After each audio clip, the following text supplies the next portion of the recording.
through his own luck and talent, and more because he died before his 33rd birthday. Alexander has done much to shape the Western image of the youthful hero.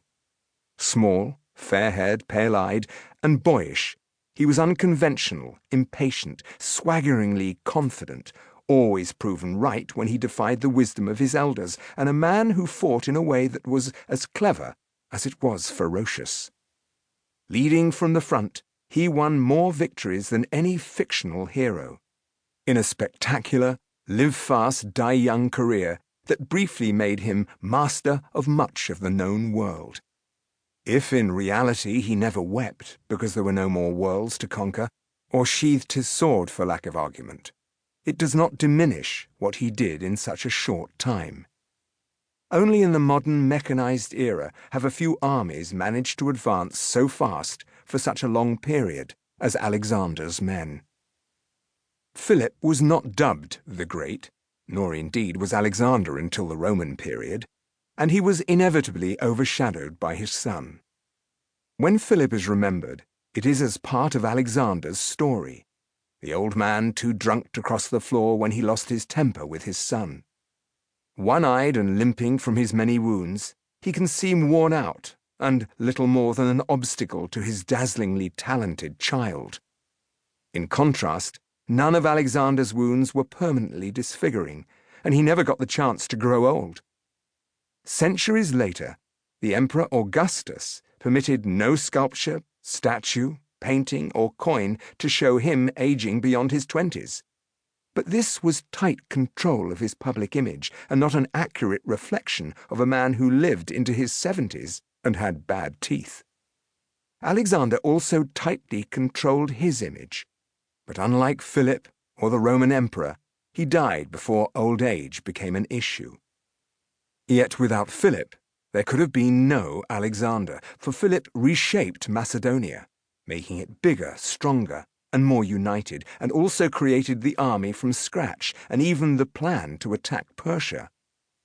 His son inherited all of this at the perfect moment and age for him to chance his luck and win far greater glory.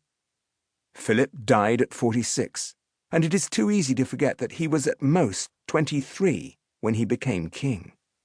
Then he was the young, handsome, unscarred, and charismatic monarch, with only modest military achievements in his own right, but with the confidence and energy to save a kingdom on the brink of dismemberment and turn it into a military and economic powerhouse.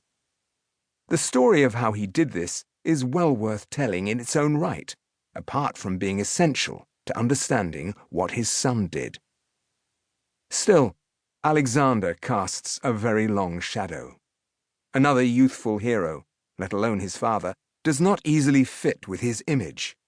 Just as Julius Caesar must always be the elderly lover of Cleopatra, and Mark Antony the dashing younger man, even if the latter was in his middle 50s when he took his own life, at most a couple of years younger than Caesar on the Ides of March.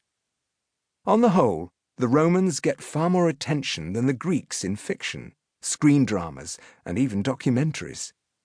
The discovery in the 1980s of the royal tombs at Vergina in northern Greece and the possible identification of one set of remains as Philip briefly produced a surge of attention.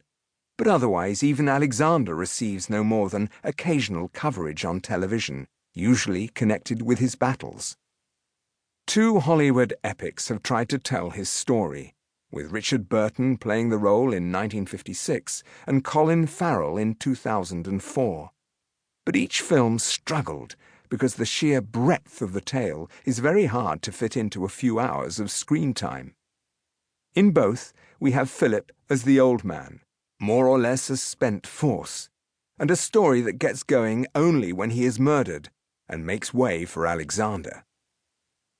My own love of the ancient world began with the Romans, and specifically the Romans in Britain and the Roman army, although as my interest grew, like everyone else, I soon realized that Rome can only be understood in the context of classical and Hellenistic Greece.